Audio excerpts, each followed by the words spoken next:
Hello everybody, this is 260K1S and the Cool Nerd 1, which is the cameraman for now. Today we will be popping a can of root beer, yes, with a sledgehammer. We're going to be doing baseball with it, so he's going to throw it, and I'm going to go, wheel, and hopefully hit it. And it won't hit me! Yeah, hopefully. Okay, the Cool Nerd 1 will now shake up the can. Shake it good. Shake it up, shake it up. Whenever you're ready. Ready? It's got a lot of pressure on it. It's got a lot of pressure. Okay, ready? I'm going to zoom in a little bit, so. Oh, you missed! Hurry, get it here! Hurry, give it to me. Hurry, just give it. No, just give it. Okay, just give it to me. Here, let's see. We can hit it,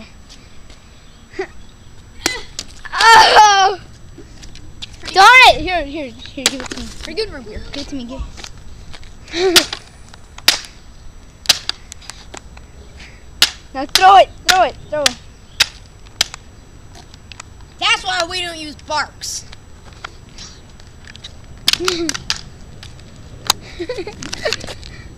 Okay, that's it. Here, no, wait. Let me throw.